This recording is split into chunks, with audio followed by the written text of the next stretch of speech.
It's time for an unboxing. This box just arrived from SAR Technical Services in Michigan.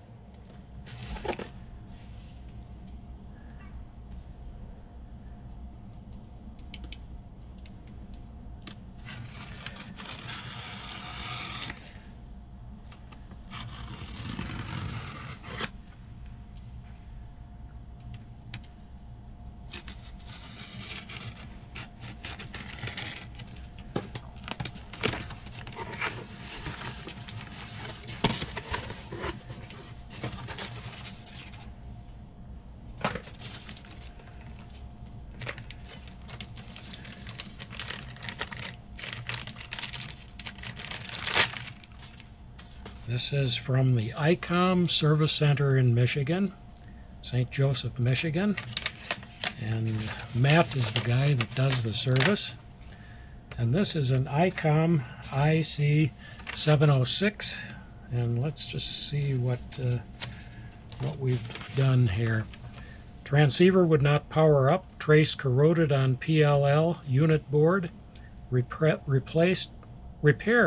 corroded trace.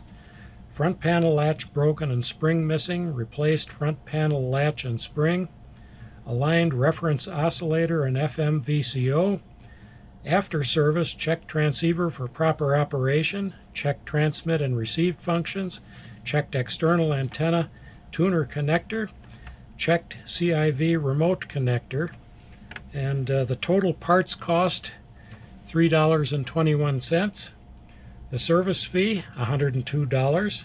Shipping, $15.84. Shipping insurance fee, $5.40. And total service charge, $126.45.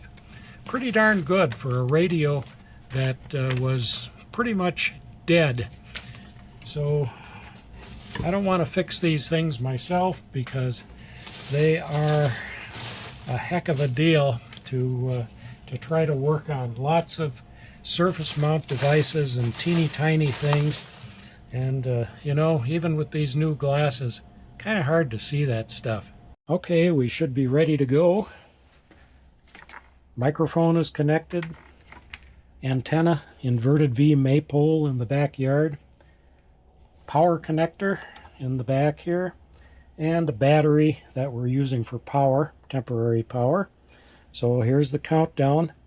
5, 4, 3, 2, 1. Power on.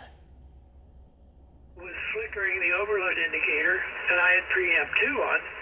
So by going to preamp 1, the well, it looks like it was a success. And so it was real simple. I mean, if you got an overload indicator and you got it like preamp 20 meters on, turn is open. Preamp 1. If you got preamp 1 on, turn.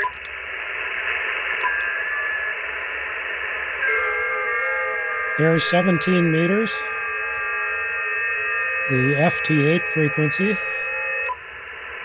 and let's see if there's anything on 15.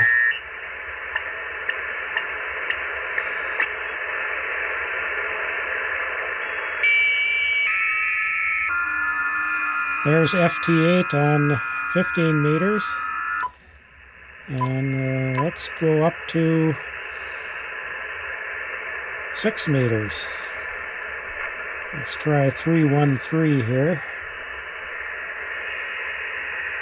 Well, I'm not really hearing anything. 6 meters isn't open this afternoon, apparently. But things are working good. Thanks, Matt. You are a great repair guy. That's SAR's Technical Service in St. Joseph, Michigan. Man, he does a good job on my radios.